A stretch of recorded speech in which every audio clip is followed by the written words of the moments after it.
नाज़रीन, महंगा शौक भारी पड़ गया। सदियों कबल समंदर में डूब जाने वाले टाइटैनिक का मलबा देखने जाने वाले दो पाकिस्तानी बाप बेटे पुरस्कार तौर पर आबदोज समेत गायब हो गए हैं। कई दिनों से इनकी तलाश जारी है, लेकिन वो मिल नहीं रहे। इनकी आबदोज के मुतालिक सिर्फ यही कहा जा रहा है कि वो अब तक खत्म हो चुके हैं। इसका मतलब ये हुआ कि इसके बाद उनके बच जाने के चांसेस खत्म हो चुके हैं। ये दोनों बाप बेटे क्यों समंदर में गए और ये लापता कैसे हुए? उन्होंने अपनी मौत कितनी रकम में खरीदी और इनको तलाश करने के लिए क्या इकदाम किए जा रहे हैं?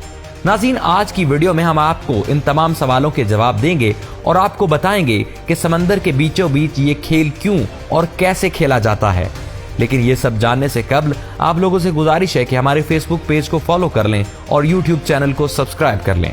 नाज़रीन, आदमी मालदार हो तो इसे हरी हरी और अच्छी अच्छी सूझती है और इसको कुछ ऐसा करने का शौक चढ़ जाता है जो आज तक किसी ने नहीं किया हो। वो अमीर शख्स सिर्फ अपना शौक पूरा करना चाहता है, चाहे इस दौरान इसकी मौत ही क्यों ना वाक़ हो जाए। इन अमीर ज़ादों को भी कुछ ऐसा ही सूझा और ये समंदर में चले गए। पाकिस्तानी बाप बेटे ने कुछ अनोखा करने की चाल ये इंतहाई खतरनाक कदम उठाया। इसने अपने बेटे के साथ टाइटैनिक का 111 साल पुराना मलबा देखने का इरादा किया और समंदर में एक अदद आबदोज लेकर कूद निकला, जिस पर इन दो बाप बेटों के अलावा एक बरतानवी अरबपति भी शामिल हुआ, जबकि अमले के दीगर दो अफराद भी साथ थे।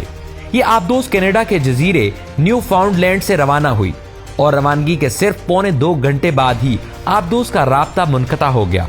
अब इसकी तलाश जारी है, जिसमें एक और आबदोज और 2 हवाई जहाज हिस्सा ले रहे हैं। इन बाप बेटे समेत इस दूसरे अरबपति का भी कोई पता नहीं चल रहा कि कहां गए और कहां नहीं। आबदोज में सवार बाप बेटों के नाम शहजादा दाऊद और सलमान बताए जा रहे हैं। शहजादा दाऊद पाकिस्तान की एक निजी कंपनी के नायब चेयरमैन हैं। निजी कंपनी की जानिब से अपने सोशल मीडिया अकाउंट पर वाक़े की तस्दीक भी कर दी गई है।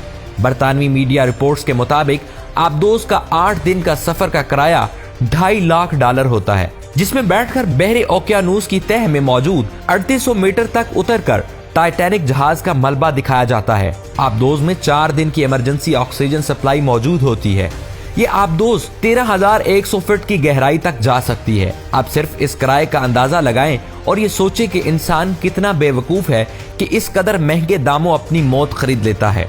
दोस्तों, आपको बताते चले कि टाइटैनिक अप्रैल 1912 में अपने अव्वलीन सफर पर बरतानिया से अमेरिका जाते हुए बर्फानी तोदे से टकराकर डूब गया था, जिसके नतीजे में जहाज पर सवार 2200 मुसाफिरों और अमले के अरकीन में से 1,500 से ज्यादा अफराद हलाक हो गए थे। जहाज का मलबा कनाडा के इलाके न्यू फाउंडलैंड के साहिल से तकरीबन 600 किलोमीटर दूर है। डूबने के बाद इस जहाज का मलबा भी एक मुअम्मा बन गया था और 7 दिहाइयों से ज्यादा अरसे बाद 1985 में इसे दरियाफ्त किया गया था। नाज़रीन, बहरे ओकियानूस की गहराइयों में लापता होने वाली आबदोज की तलाश में शामिल रेस्क्यू टीमें जहां तेजी से गुजरते वक्त और आबदोज में सवार अफराद के पास ऑक्सीजन की कमी के खतरे से नबर्द आजमा है, वहीं इन्हें अभी तक आबदोज का कोई निशान तक नहीं मिला। ये आबदोज दरअसल 1 सदी से भी ज्यादा अरसा कबल बहरे ओकियानूस में गरकाब होने वाले तारीखी बहरी जहाज टाइटैनिक के मलबे तक तफरीही सफर पर जा रही थी और इसमें पाकिस्तानी नयाज शाहों समेत 5 अफराद मौजूद हैं। रिपोर्ट्स के मुताबिक नाइटन आबदोज में मौजूद अफराद का पानी पर मौजूद बहरी जहाज पोलर प्रिंस से राब्ता इतवार को 1 घंटा 45 मिनट के बाद मुनक़ता हो गया था। आबदोज में मौजूद अफराद के पास ऑक्सीजन की इजाफी सप्लाई जुमेरात को पाकिस्तानी वक्त के मुताबिक 4 बजे खत्म होनी थी। टाइटैनिक का मलबा सेंट जॉन्स न्यू फाउंडलैंड से 435 मील जनूब में वाक़े है और इस वक्त इस इलाके में तकरीबन 1 दर्जन बहरी जहाज मौजूद हैं जो रेस्क्यू ऑपरेशन में हिस्सा लेने के लिए इस इलाके की जानिब गामजन हैं। अमेरिका और कनाडा की एजेंसियां, बहरिया और कमर्शियल कंपनियां जो समंदर की गहराई में काम करने की सलाहियत रखती हैं, इस रेस्क्यू ऑपरेशन का हिस्सा हैं। इस ऑपरेशन को बोस्टन मैसाचुसेट्स से चलाया जा रहा है और इसमें फौजी तैयारों और सनार बॉय की मदद ली गई है। बहरी जहाज पोलर प्रिंस की मदद के लिए पहले ही केबल्स का जाल बिछाने वाला बहरी जहाज डीप एनर्जी और 3 दीगर बहरी जहाज मौके पर पहुंच गए हैं, जबकि मजीद बहरी जहाज और साइंसी आलात रास्ते में हैं। इन बहरी जहाजों में से कुछ में रिमोटली ऑपरेटेड व्हीकल्स मौजूद हैं, जिन्हें समंदर की तह में इस आबदोज को ढूंढने के लिए इस्तेमाल किया जा रहा है। इस हवाले से अमेरिकी कोस्ट गार्ड के कैप्टन जेमी फ्रेडरिक का कहना है कि अमेरिका और कनाडा से रेस्क्यू टीमें इस पेचीदा सर्च ऑपरेशन के दौरान दिन रात काम में मसरूफ हैं। लेकिन अफसोस ये है कि अब तक इस आबदोज का कुछ पता नहीं चल सका। इम्कान जाहिर किया जा रहा है कि जिन्होंने मौत खरीदी है इन्हें मौत मिल गई है, लेकिन फिर भी इनको ढूंढने के लिए मुसलसल कोशिशें जारी हैं। नाज़रीन, तलाश के लिए इस्तेमाल होने वाले बहरी जहाजों के साथ अमेरिका और कनाडा के C-130 हरकुलियन एयरक्राफ्ट भी तलाश का हिस्सा हैं और वो आबदोज की फिजा से निशानदही करने की कोशिश कर रहे हैं। ताहम अगर ये आबदोज खतरे की सूरत में भेजे जाने वाले सिग्नल्स नहीं देती तो इस आबदोज का हुज्म एक ट्रांजिट वैन जितना है और ये सफेद रंग की है, इसलिए फिजा से इसकी निशानदही करना एक चैलेंज होगा। फिर इसे समंदर में जाकर ही तलाश किया जाएगा। इस वक्त मौसम में तब्दीली और हद निगाह कम होना भी वो चैलेंजेस हैं जिनका रेस्क्यू टीमों को सामना है। रेस्क्यू करने वाले समंदर में तकरीबन 4 किलोमीटर तक तलाश कर रहे हैं, क्योंकि रेडियो और GPS सिग्नल्स पानी में सफर नहीं कर सकते, इसलिए इसके नीचे जाने का कोई फायदा नहीं है और आंखों से समंदर के अंदर आबदोज देखना नामुमकिन है।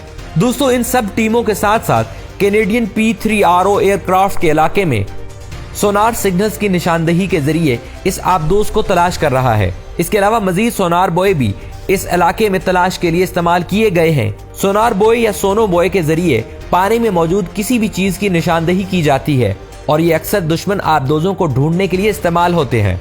ये आमतौर पर मशीनरी और इंजन के पंखों की आवाज को सुनने का काम करते हैं। ये अमले की जानिब से आबदोज की अंदरूनी हिस्से से किसी चीज के टकराने की आवाज भी हो सकती है और किसी जहाज की बाहरी सतह से किसी चीज के टकराने की भी, और फिर इससे उठने वाली आवाज सुनने की कोशिश भी की जाती है। अब ये कोशिश की जा रही है कि किसी तरह अगर सिग्नल्स मिलते हैं या कोई आवाज सुनाई देती है तो इससे पता चल सके कि बाप, बेटे और दीगर लोगों की लाश कहाँ है। नाज़रीन, मंगल की रात अमेरिकी कोस्ट गार्ड की जानिब से तस्दीक की गई कैनेडियन तैयारे ने ज़ेरे आब आवाजें सुनी हैं, जिसका मुसलसल पीछा किया जा रहा है, लेकिन ताहाल कोई कामयाबी नहीं मिली। अमेरिकी मीडिया ने इस दौरान एक लीक मेमो के हवाले से रिपोर्ट किया जो अमेरिकी महकमा होमलैंड सिक्योरिटी को भेजा गया था।